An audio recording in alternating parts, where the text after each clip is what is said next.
Move over. You're blocking Brittany's train. My mother-in-law, Linda, flicked her hand like she was shooing a fly. She didn't even look me in the eye.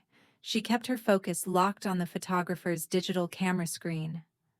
But this is the full family photo, Mom, I said, hesitating, and glanced at my husband, Jason.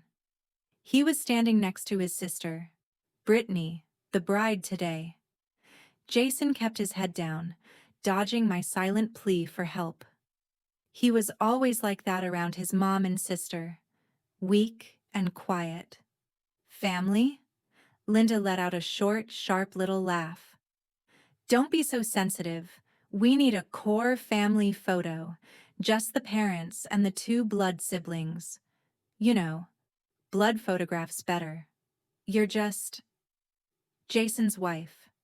You dilute the lineup. Then she pointed toward a brick wall covered in vines off to the side. Stand by that wall over there. You'll be out of camera range. You won't be in the official photos. You don't fit this royal vibe. My throat went tight. I looked at Brittany, my sister-in-law I once treated like a real sister, wearing an $8,000 wedding dress that I personally fronted on my card after her own card got declined. Brittany shrugged and adjusted the tiara on her head. Mom's right, sis. Just move. Hurry up so we can take pictures. I stepped back. One step at a time. My Valentino heels, the only gift I ever bought myself, sank into the grass. I leaned against the cold wall and watched them pose. They smiled like they were on magazine covers. Jason, Brittany, their parents. A happy, glamorous, wealthy-looking family, at least on the outside. The truth was, that royal vibe Linda bragged about, this peak season wedding at a 5-star beachfront resort, was a whole performance built on rotten finances. My in-laws had refinanced their house twice. Brittany and her soon-to-be husband were both unemployed, but addicted to looking rich online. And who carried the consequences? Me. Me. The practical daughter-in-law, they called me, because I work in finance and know how to make money. Me, who used my 800-plus credit score to sign the venue contract because nobody in their family even qualified. Me, who paid the photographer's deposit, the guy clicking away right now, because he threatened to leave if he didn't get paid before showtime. All right, family photos done. Everyone, please head inside, the photographer called. I smoothed my dress and followed the crowd into the ballroom. I searched for my name at the VIP section, where my husband and I were supposed to sit together. Table 1, bride's family. Jason's name was there, next to his parents. Mine wasn't. Panic flared. I scanned and scanned until I found it. Table 25. Table 25 was shoved into a dead corner of the room, right by the restroom door and the staff entrance. Sitting with me, the limo driver, the nanny for some distant cousin's kids, and the groom's ex. I froze. They separated me from my own husband? I looked back at the VIP table. Jason was sitting there, visibly uncomfortable, but too cowardly to stand up and say a word. Next to him was an empty chair. No, not empty. Linda had placed Jason's high school best friend in it. Linda had always liked her more than she ever liked me. The final insult came when my father-in-law took the microphone. Our family, he announced, his voice booming through the room, champagne held high, the expensive kind I ordered, has always taken pride in generosity and class. This wedding is proof of the endless love a mother and father have for their daughter. No borrowing, no asking anyone for help. We handled everything ourselves so she could have the perfect day. The room exploded into applause. Linda nodded along and dabbed fake tears. Brittany smiled like a princess. No asking anyone for help, I repeated under my breath. gripping my napkin. And then he added, like one last slap, "And thank you to our son Jason for being our rock. And his wife, uh, where is she? Oh, back there. Thanks for showing up. Hope you don't feel out of place among the classy folks here." Giggles bubbled up from Linda's table. In that moment, my blind love for Jason died. My patience for this family evaporated. They thought I was an outsider? Fine. They'd forgotten one critical detail in their little royal production. To book a five-star resort in peak season, the contract required a guarantor with net income over $200,000 a year and flawless credit to back all incidental charges. Jason didn't qualify. His parents definitely didn't. The signature on that contract was mine, and even more important, the payment clause stated, "The primary contract holder may unilaterally suspend services at any time upon discovery of financial risk or breach of the terms of use." I pulled out my phone. 8:15 p.m. The main course, Wagyu beef and lobster, $150 a plate, was scheduled to hit the floor in 10 minutes. The final payment of $40,000 was still pending in the system, waiting for me to tap "Release Funds" in my banking app. I looked at my father-in-law droning on at the podium. I looked at Jason, head bowed. Then I opened my email and typed a message straight to the event director standing backstage. Subject: Notice of guarantee cancellation and immediate payment freeze. I hit send. Then I stood up, grabbed my purse, and walked out from the wall they'd pinned me against. The heavy oak doors of the ballroom shut behind me, cutting off the music and the fake laughter. The night air in the Hamptons was bitter cold, but not colder than my heart. I wasn't running. I walked calmly to the main lobby front desk, my heels clicking steadily over marble. While my father-in-law was still inside preaching about upper-class standards, he had no idea that his standards were sitting on a paper-thin legal foundation, and I held the key. Here's the truth. 6 months earlier, when Brittany was sobbing because the resort rejected the family's venue application due to their trash credit history, Jason had dropped to his knees and begged me. "Just sign as guarantor for my parents," he said, clutching my hands. "Dad's waiting on money from a land sale in Florida. The second it clears, he'll transfer everything back to you. You're the only one with a business card limit high enough. Please, do it for the family's image." I believed him. Because I loved him. Because I wanted this family to accept me. So I signed a 40-page contract as the primary financial guarantor. What my in-laws, lazy people who have never read a legal document in their lives, didn't know was Clause 14.3. The primary contract holder retains full control of the event, including the right to modify the menu, restrict incidental spending, and unilaterally terminate services if payment capacity is deemed at risk. They thought I was just a walking wallet. They forgot I was also the driver. At the front desk, I saw Mr.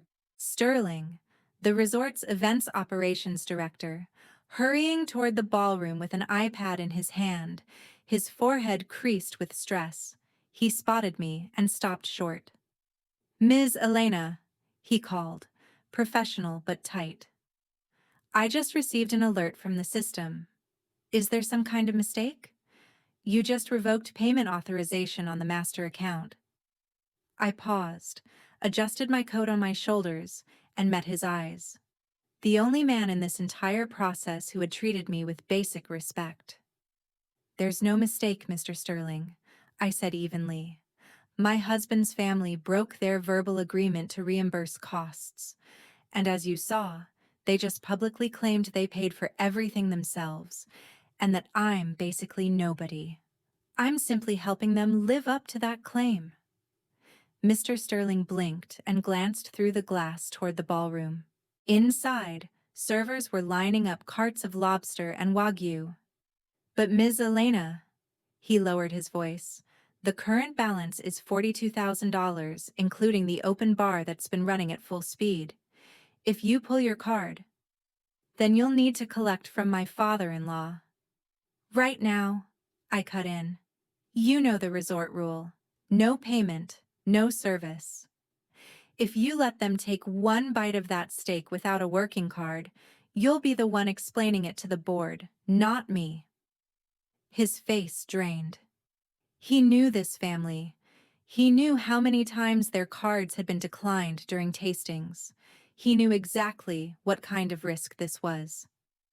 I understand, he said, jaw clenched.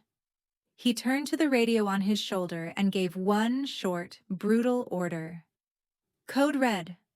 Repeat code red. Stop all main course service. Lock the bar immediately. Security. To the ballroom entrance. I let myself smile. Small. Controlled. Good luck, Mr. Sterling. I didn't leave yet.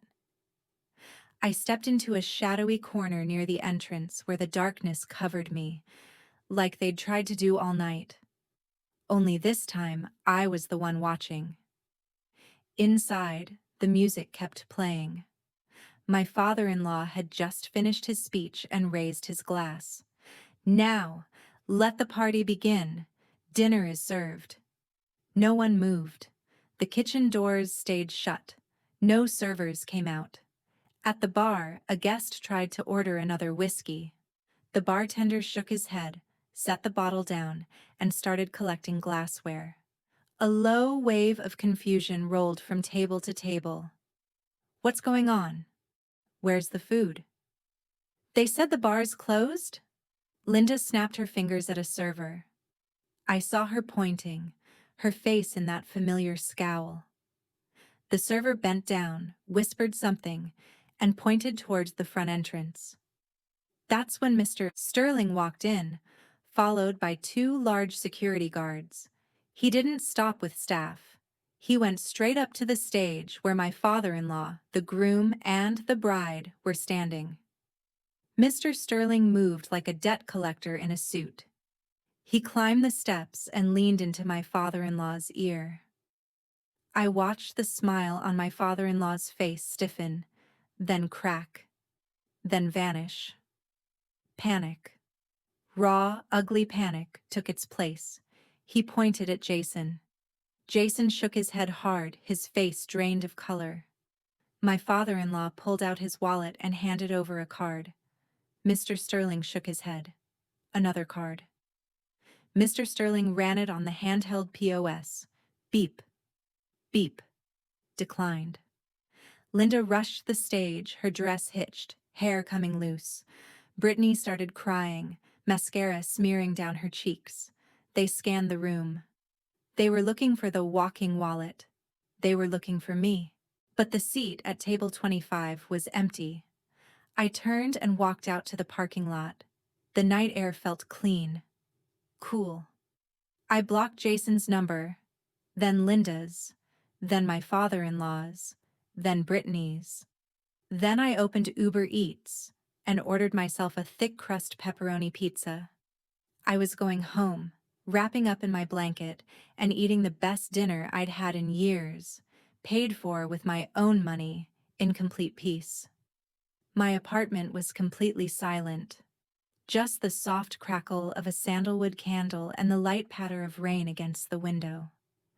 I sat on my couch and ate the hot pizza the delivery guy had dropped off. No champagne, no caviar. But it was the best meal I'd had in years. A meal of freedom. My phone was on the coffee table, face down. It didn't matter. The edge of the screen kept lighting up, again and again, buzzing with non-stop calls. 15 missed calls from husband, 8 from mother-in-law, 3 from an unknown number, probably someone borrowing a guest's phone, and 12 voicemails. I waited until I finished the last bite, wiped my hands clean, and only then picked up my phone. I didn't call back.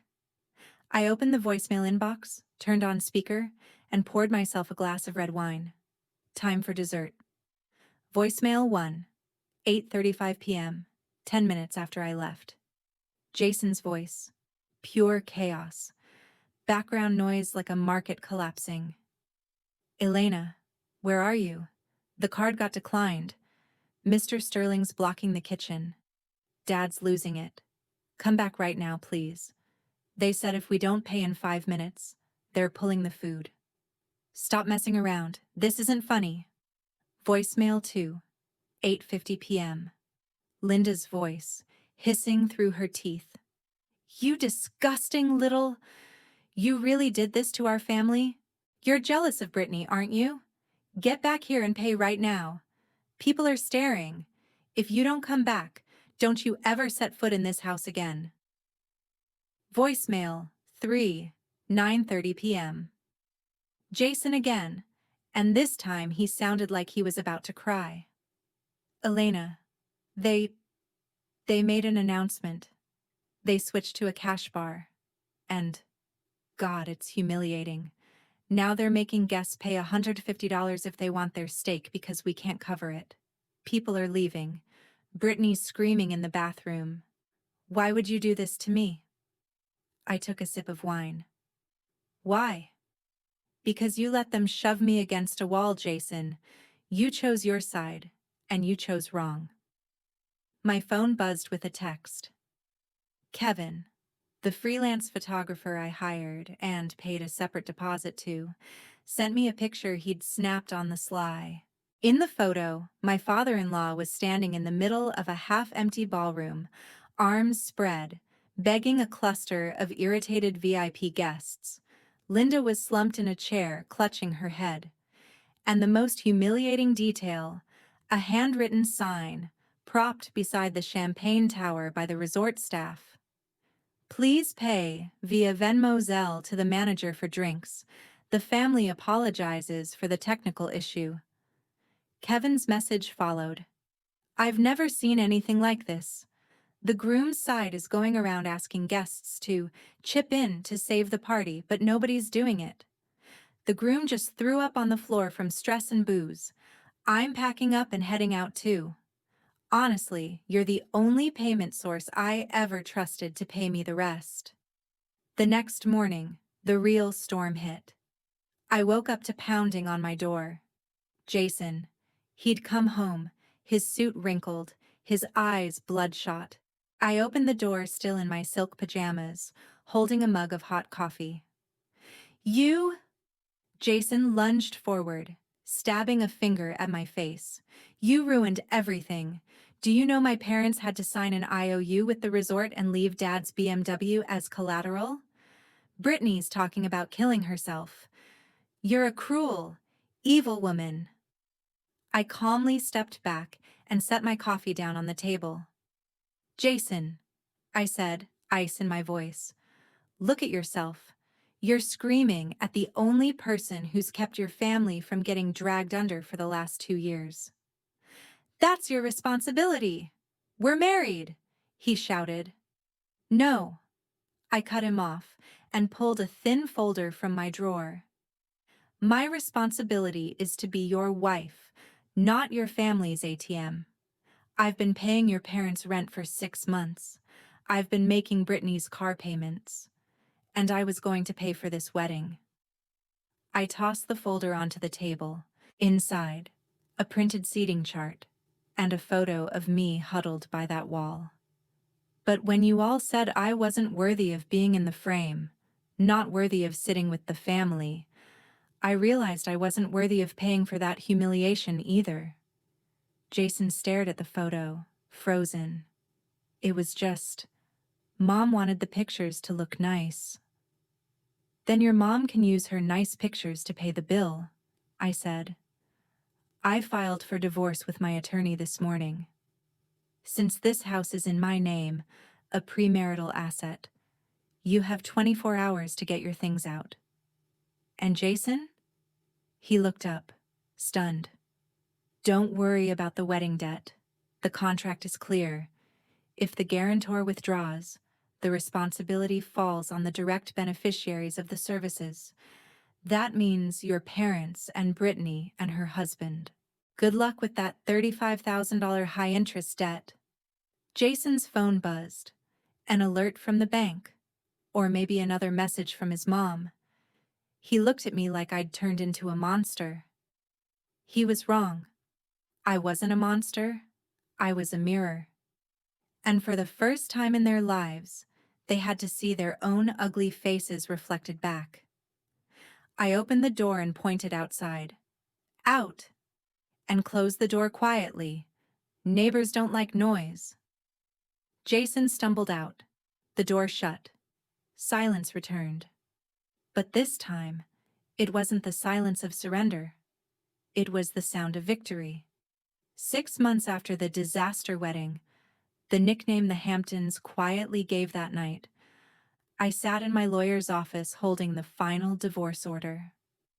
"Congratulations, Elena," my attorney, Mr. Henderson, said, adjusting his glasses with a thin smile. "The court approved it. No alimony. Your premarital assets are protected. And most importantly, you have zero liability for any debt arising from the event at Stone Creek Resort." I signed the last line, one clean stroke, as light as dropping a 1,000-pound weight. In the past 6 months, my life had completely changed. No more midnight calls demanding money. No more Linda's contempt. No more Jason's cowardice. I repainted my home a soft sage green. Jason's tired old furniture disappeared, replaced by art I actually loved. I got promoted to regional director. And for the first time, my savings balance only went up, never down to rescue someone. As for that royal family, they didn't fare so well. News travels fast in small towns. After that night, Stone Creek Resort didn't let it go, because I withdrew the guarantee before the main course hit the floor. Under commercial law, the payment obligation dropped directly onto the people who actually benefited from the services. My in-laws and Brittany, and her new husband. With no cash on hand and their credit cards dead, the resort held everything it could. Wedding gifts, personal jewelry, and even threatened to call police for theft of services. To avoid jail, my in-laws had to sign a debt agreement with brutal interest. The result? 2 months after the wedding, my father-in-law's newer model BMW got repossessed right in front of the golf club, under the eyes of all his buddies. 3 months after that, the house they loved to brag about had a "for sale, must sell" sign out front to cover the bank and the resort. They moved into a worn-out apartment in the suburbs. Brittany? Her marriage cracked in the honeymoon week. On a honeymoon she had to pay for out of pocket because her parents were tapped out. Her husband realized he hadn't married into a gold mine. He'd married into a financial black hole. And he filed for divorce after just 90 days.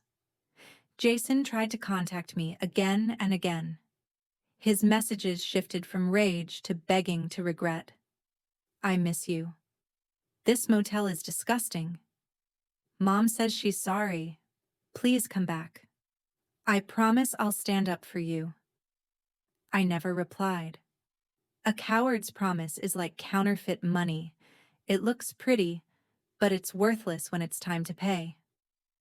That afternoon, I stopped by my usual cafe to buy myself a latte to celebrate my new single life. As I walked out, I ran into Linda. She looked 10 years older. Makeup couldn't hide the stress lines. Her fake designer bag was fraying at the corners. When she saw me, she froze.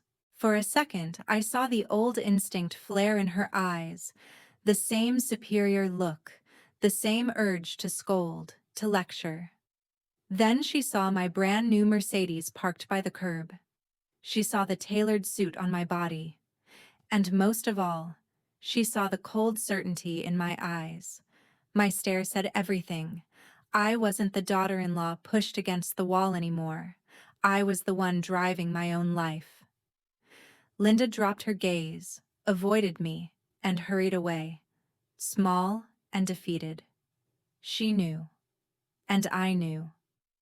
Her arrogance burned the only winning lottery ticket her family ever had. Me. I opened my car door, slid into the driver's seat, and looked into the rearview mirror. A beautiful, strong, free woman stared back.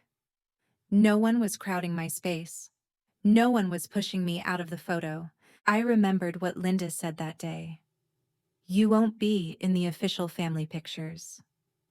Looking back, that was the best blessing she ever gave me, because by not being in that picture, I didn't go down with their sinking ship. I drove away, leaving behind the wall and the people who spent years trying to turn me into a shadow. They wanted a royal fairy tale. I gave them a real-world lesson in economics, and the price of that lesson was everything they had.